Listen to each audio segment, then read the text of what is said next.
যুবক ভাই, আমার রব কেমন রব, আমার আল্লাহ কত দয়ালু, আমার আল্লাহর না কত মায়া কিতাবের মধ্যে রাখা হয়।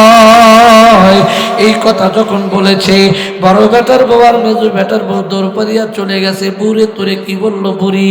বলে বুড়ি তো তেমন কিন্তু খারাপ কথা বলে নাই, একটা ভালো কথা বলেছে। আমাকে বলেছে আমার স্বামী অর্থাৎ তার ছোট বেটা সোবাহান যখন আব্দুল সোবাহান যখন চাকরির থেকে আসবে, আমার নাকি শাশুড়ি আমার একটা বড় মাছের মাথা খাইতে মন চাচ্ছে। এবার মেজু বেটার বউ ডাকতে বলে ছোট বোন রে,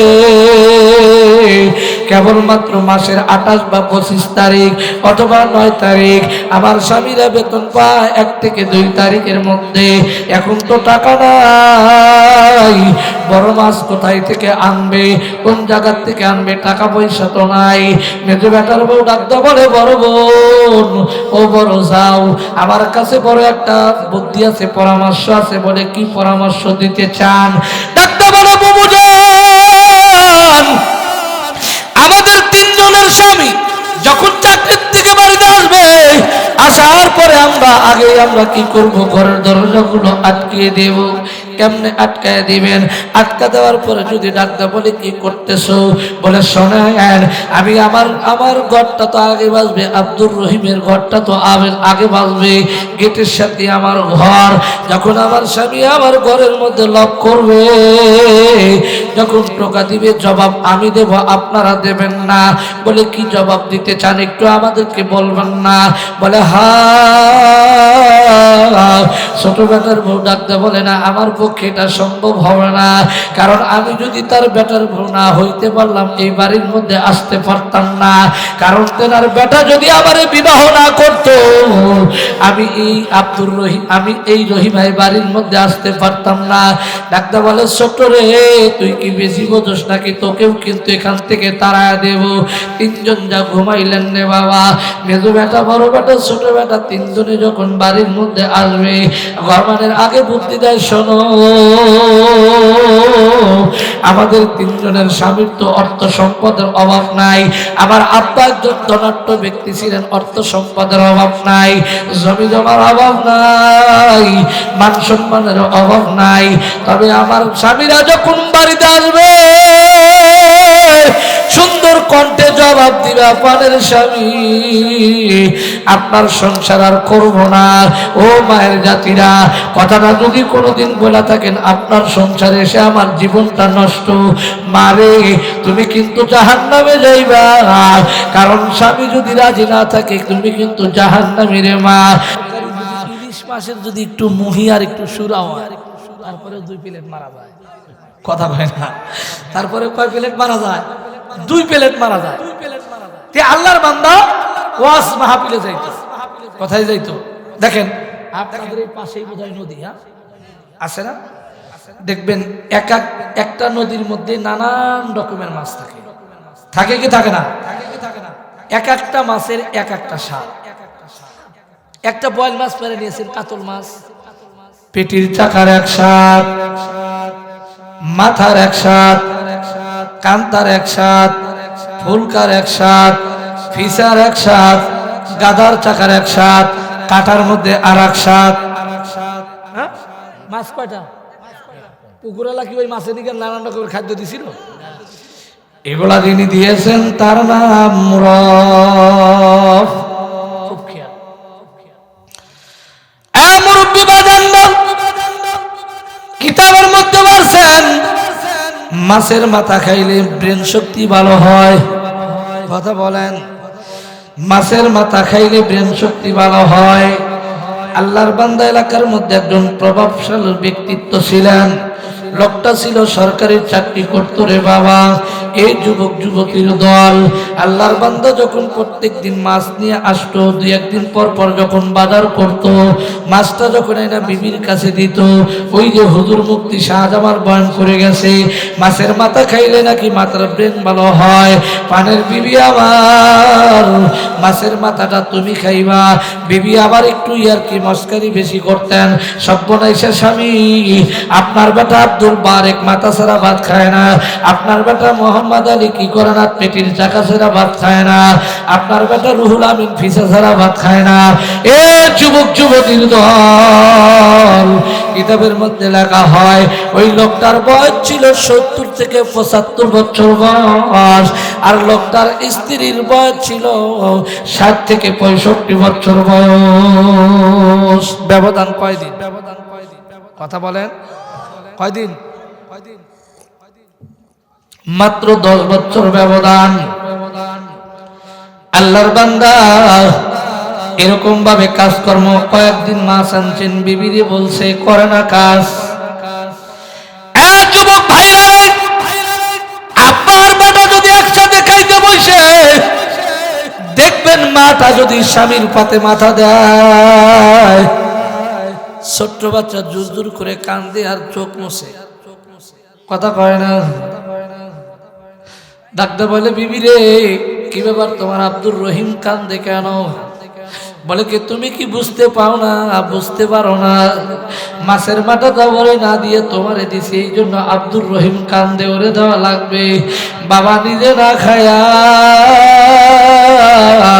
বেটার পাতের মধ্যে মাছের মাথাটা দেয়, এরপরে বেছে বেছে দেখবেন বেটারে কি খাওয়ায়, মাছগুলো খাওয়ায়, মাথাগুলো খাওয়ায়। এরপরে এরকম নিঃসন্তান, এরকম বদমাই সন্তান আব্বা আম্মাকে মারে কি মারে না?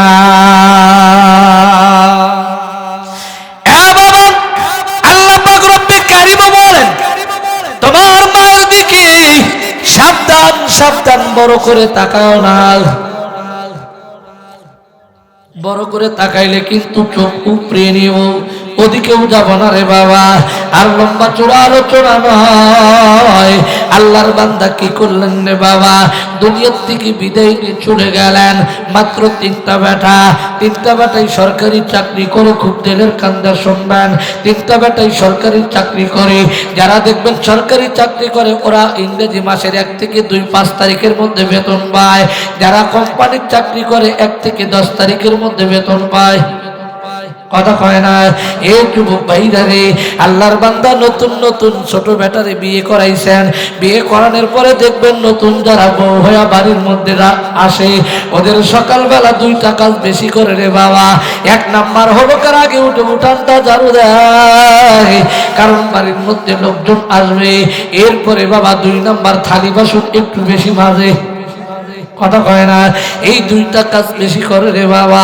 কিতাবের মধ্যে রাখা হয় আল্লাহর বান্দা 1 মাস 2 মাস 6 মাস হলো দুনিয়ার থেকে বিদায় নিয়ে চলে গেছেন, কিতাবের মধ্যে লেখছেন রে বাবা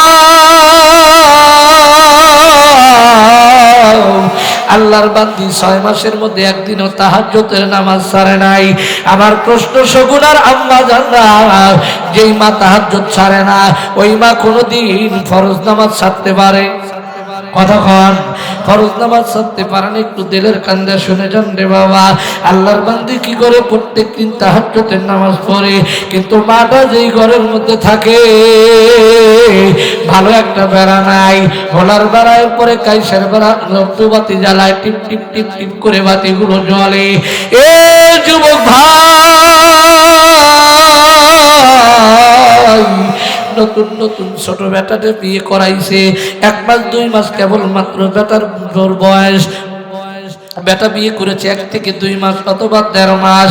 যুবক রে 1.5 মাস চলে যায় কিন্তু মায়ের পাতে কোনোদিন একটা মাছের মাথা যায় না। হঠাৎ করে বাবা বাড়ির মধ্যে যদি 3টা বউ থাকবে দেখবেন মাইজান বউ একটু উজানি বেশি হয়, কথা কয় না। আপনাদের সগুনের মধ্যে না, কিন্তু আমাদের হরিনাথপুরে যেগুলো মাইজান বেটার বউ, আর যারা মাইজান বেটা ওরা একাই 100, কথা কয় না। যুবক ভাইরা একটু দিলের কান্না শুনবেন, এই বেটার বউ শাশুড়ির সাথে একটু ঝগড়া, মাইজান বেটার বউ আর বড় বেটার বউ দুইজনে এক হইছে, শাশুড়ির সাথে ঝগড়া। আল্লাহর কি কাম, ওই দিন সকালবেলা শেষ রাতে ফজরের নামাজ পড়ে ছোট বেটার বউরে ডাক দিছে, আব্দুর রহিমের বিবি রহিমা আসো। কি হইছেন মা? এই কথা যখন ওই দুইটা বেটার বুড় কানে চলে গেছে, দুইজনে লাফায় ঘুম থেকে উঠেছে। কি ব্যাপার, বুড়ি আবার ডাকে কে? দেখছেন নি কারবার? বুড়ি কেন ছোট বেটার বউরে ডাকে? কারণটা কি রে বাবা? এখন টুকটুক করে শ্বশুরের শাশুড়ির কাজ যখন যায়, ডাক্তার বলে বাবা তোমার শ্বশুর আব্বা প্রায় 6 মাস হলো মারা গেল। তোমার স্বামী অর্থাৎ আমার বেটা তোমাকে 2 মাস ধরে বিবাহ করেছে। এই 2 মাসের মধ্যে কোনোদিন আমার বেটারা মাছ আনে নাই। হ্যাঁ মা, মাছ তো আনেই রে মা, একটা মাথাও কি আমার মনে চাই না খাওয়ার জন্য? ডাক্তার বলে শাশুড়ি আম্মা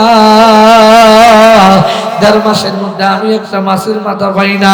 অনেক সংসারে দেখবেন কিছু শাশুড়ি আছে বেয়াজাইতা, কথা পায় না, কথায় কথায় খালি বোর ভুল ধরে। আছে না নাই? জোরে বলেন আছে না নাই? আবার অনেক সংসারে দেখবেন বেটার বউ হয় মাতেব্বর, নিজে পাকা থেকে খায়, শাশুড়ির জন্য ছোট চাকাটা থিয়া দেয়। কথা হয় না? এ যুবক ভাইরা রে, দিলের কান্দা শুনে যাও। মা বাবা কিন্তু বড় একটা সাংঘাতিক সম্পদ। মা বাবা কিন্তু পাওয়ারফুল। একটু দিলের কান্দে কথাগুলো শুনে যাবেন রে বাবা। এ যুবক ভাইরা, আল্লাহর বান্দি ডাকতে বলে মা তোমার কাছে একটা কথা বলতে চাই। আম্মা শাশুড়ি, আম্মা আপনি কি বলতে চান? বলে আজকে আমার বেটাদের তো আজকে মাসের ধরেন 28 তারিখ বা 30 তারিখ, আমার বেটা যদি যখন বাড়ির মধ্যে আসবে, আমার বেটারে বলবো আপনার মা একটা মাছের মাথা খাইতে মন চাচ্ছে। এ যুবক ভাইরা রে, এই কথাটা আবার ওই বড় বেটার বউ আর মেজু বেটার বউ শুনছে। দুইজনের সাথে কিন্তু শাশুড়ির একটু ঝগড়া। এ যুবক ভাই, আমার রব কেমন রব, আমার আল্লাহ কত দয়ালু, আমার আল্লাহর না কত মায়া কিতাবের মধ্যে রাখা হয়। এই কথা যখন বলেছে, বড় বেটার বউ আর মেজু বেটার বউ দৌড় পারিয়া চলে গেছে। বুড়ি তোরে কি বললো বুড়ি? বলে বুড়ি তো তেমন কিন্তু খারাপ কথা বলে নাই, একটা ভালো কথা বলেছে। আমাকে বলেছে আমার স্বামী অর্থাৎ তার ছোট বেটা সোবাহান যখন, আব্দুল সোবাহান যখন চাকরির থেকে আসবে, আমার নাকি শাশুড়ি আমার একটা বড় মাছের মাথা খাইতে মন চাচ্ছে। এইবার মেজু বেটার বউ ডাকতে বলে ছোট বোন রে, কেবলমাত্র মাসের 28 বা 25 তারিখ অথবা 9 তারিখ আমার স্বামীরা বেতন পায় 1 থেকে 2 তারিখের মধ্যে। এখন তো টাকা নাই, বড় মাছ কোথায় থেকে আনবে, কোন জায়গা থেকে আনবে, টাকা পয়সা তো নাই। মেজু বেটার বউ ডাকতে বলে বড় বোন ও বড় যাও, আমার কাছে বড় একটা বুদ্ধি আছে, পরামর্শ আছে। বলে কি পরামর্শ দিতে চান? ডাকতে বলে বুবু যান, আমাদের 3 জনের স্বামী যখন চাকরির থেকে বাড়িতে আসবে, আসার পরে আমরা কি করব? ঘরের দরজাগুলো আটকিয়ে দেব। কেমনে আটকায় দিবেন? আটকা দেওয়ার পরে যদি ডাক্তার বলে কি করতেছো? বলে শোনেন, আমি আমার ঘরটা তো আগে বাজবে, আব্দুর রহিমের ঘরটা তো আগে বাজবে, গেটের সাথে আমার ঘর। যখন আমার স্বামী আমার ঘরের মধ্যে লক করবে, যখন টোকা দিবে, জবাব আমি দেব, আপনারা দেবেন না। বলে কি জবাব দিতে চান একটু আমাদেরকে বলবেন না? বলে ছোট বেটার বউ ডাকতে বলে না, আমার পক্ষে এটা সম্ভব হবে না, কারণ আমি যদি তার বেটার বউ না হইতে পারলাম এই বাড়ির মধ্যে আসতে পারতাম না, কারণ তেনার বেটা যদি আমার বিবাহ না করত, আমি এই রহিমাই বাড়ির মধ্যে আসতে পারতাম না। ডাক্তার বলে ছোট রে, তুই কি বেশি বোঝস নাকি? তোকেও কিন্তু এখান থেকে তাড়ায় দেব। 3 জন যা ঘুমাইলেন রে বাবা। মেজু বেটা, বড় বেটা, ছোট বেটা 3 জনে যখন বাড়ির মধ্যে আসবে, ঘরমানের আগে বুদ্ধি দেয়, শোনো আমাদের 3 জনের স্বামীর তো অর্থ সম্পদের অভাব নাই। আমার আব্বা একজন ধনাঢ্য ব্যক্তি ছিলেন, অর্থ সম্পদের অভাব নাই, জমি জমার অভাব নাই, মান সম্মানের অভাব নাই। তবে আমার স্বামীরা যখন বাড়িতে আসবে, সুন্দর কণ্ঠে জবাব দিবা, পানের স্বামী আপনার সংসার আর করব না। ও মায়ের জাতিরা, কথাটা যদি কোনোদিন বলে থাকেন আপনার সংসারে এসে আমার জীবনটা নষ্ট, মারে তুমি কিন্তু জাহান্নামে যাইবা, কারণ স্বামী যদি রাজি না থাকে তুমি কিন্তু জাহান্নামী রে মা। স্বামী যদি রাজি হয় এরপরে তুমি জান্নাতে যাইতে পারবা। এ যুবক ভাইরা, একটু দিলের কান্না শুনে যাও, আমার রব কেমন রব, আমার মালিক কেমন মালিক। ডাকতে বলে কি ব্যাপার, তুমি সংসার করবে না কেন? স্বামী আমার, আপনার আব্বার অর্থ সম্পদের অভাব নাই, আপনার বাবার মান সম্মানের অভাব নাই, টাকা পয়সার অভাব নাই, জমি জমার অভাব নাই। এই সগুনা গ্রামের মধ্যে একজন উল্লেখযোগ্য আপনার বাবা মাতে পড়ছিল, কিন্তু আপনার মা এমন একটা কথা বলছে, আপনাদের মান সম্মান কিন্তু থাকবে না, আপনাদের ইজ্জত পামসার হয়ে যাবে। মেজো বেটা ডাকতে বলে, পানের বিবি আমার কি হয়েছে একটু বলো না। বলে আপনার মা দ্বিতীয়বারের জন্য বিবাহ বসতে চায়। নাউজুবিল্লাহ বলেন, আবার বলেন। কি কয়? হ্যাঁ, আপনার মা দ্বিতীয়বারের জন্য বিবাহ বসতে চায়। মেজো বেটার রাগ তো একটু বেশি, বড় ভাইকে ডাকতে বলে, ভাইজান বুড়িরে তো রাখা যাবে না, কি হয়েছে? দ্বিতীয়বারের জন্য নাকি বুড়ি বিবাহ বসতে চায়। আমার আব্বা এলাকার মধ্যে একজন মাতাব্বার ছিল, আমার আব্বা এলাকার মধ্যে একজন প্রভাবশালী ব্যক্তিত্ব ছিল, আজকে আমাদের মান সম্মান থাকবে না। বড় ভাই ডাকতে বলে, তাহলে কি করা যায়? বলে বুড়িরে দুনিয়ার থেকে বিদায় করে দেওয়া লাগবে, এই মহিলাকে রাখা যাবে না। বলে কেমনে রাখবা না? বলে এখনই দুনিয়ার থেকে বিদায় করে দেব। বড় ভাই ডাকতে বলে, শোনো, এখন যদি সগুনার কোনো মারে মারা যায় অথবা তোমার মারে মারো, বাড়ির আশেপাশের লোকজন মহিলাগুলো দৌড়ে আসবে। কি ব্যাপার? তোমার মা তো একজন পরহেজগার মহিলা, তোমার মা তো একজন পরহেজগারনী মহিলা, তোমার মা তাহাজ্জুদ জানে না, তোমার মা কোনোদিন পর পুরুষের সামনে যায় না, পর্দা ছাড়া কোনোদিন রাস্তার মধ্যে বাইর হয় না। যদি ডাক্তার বলে, কি ব্যাপার তোমার মারে তোমরা মারছো কেন, কি হয়েছে? কি জবাবটা দিবা? বড় ভাই বুদ্ধি দেয়, মেজু ভাই আমার কাছে একটা ভালো একটা পরামর্শ আছে। কি পরামর্শ? আমাদের মান সম্মান থাকবে না, বুড়ি তো রাখাই যাবে না, ছোট ভাই এ জগৎ কিছু জানে না। এ যুবক যুবতীর দল, ও সগুনার আম্মা জান্নারে, যারা পর্দার মধ্যে বসেছ, মা কার বাড়ির বেটার বউ হইয়া তুমি ঢুকলা? কোন বাড়িতে তুমি হলুদ শাড়ি পরিয়া ঢুকলা? যার বেটার বউ না হইলে পরের মধ্যে থাকতে পারত না, আজকে যাওয়ার পরেই শ্বশুরকে দেখতে মন চায় না, শাশুড়িকে দেখতে মন চায় না, এরকম বেটার বউ আছে না নাই? সগুনার আম্মা জান্নাত, এইবার বড় ভাই ডাকতে বলে, ভাইজান বুড়ি তো শেষ রাতে তাহাজ্জুদ নামাজের জন্য ওঠে, অনেকটি বলে আছে পিছলা, আছে না নাই? কই যখন ওই যে শ্যাওলা পড়ে গেছে, শেষ রাতে যখন তাহাজ্জুদ পড়ার জন্য, ওযু করার জন্য উঠবে, ওখানে যদি ধাক্কা দেওয়া যায়, পিছলা পড়ে গেলে 2-4টা লাথি দিলেই দুনিয়ার থেকে বিদায় নিয়ে চলে যাবে। মেজো ভাই চিন্তা করছেন, সুন্দর একটা পরামর্শ দিয়েছিল, ভাই চলো যাই, আমরা ঘুমায় যাই। মাও জানে না, ছোট বেটাও জানে না, ছোট বৌমাও জানে না, জানেন শুধু বড় বেটা, মেজো বেটা, বড় বউ আর মেজো বউ 2-4 জন পরামর্শ করলো। শেষ রাত্রে দুনিয়ার থেকে বিদায় করে দিলে লোকজন যদি ডাকতে বলে, কি ব্যাপার তোমার আম্মা কেমনে মারা গেল? তখন আমরা হয়তো বলতে পারবো, শেষ রাতে তাহাজ্জুদ ওযু করার জন্য টিবল পরে গিয়েছিল, পিছলায় পড়ে যায় মারা গেছে, দুনিয়ার থেকে চলে গেছে। আমাদের কোনো জবাবদিহি করা লাগবে না, আমাদের কোনো প্রশ্ন থাকবে না। ঠিক আছে, তাই করা হোক। খুব দিলের কান্দা শুনবেন। ওদিকে কিন্তু খাদিজাতুল কুবরা রাদিয়াল্লাহু তাআলা আনহার মাত্র 3টা প্রশ্ন রে বাবা। খাদিজা ইন্তেকাল করলেন, হযরত ফাতেমা রাদিয়াল্লাহু তাআলা আনহার কি অবস্থা রে বাবা। এ যুবক যুবতীর দল,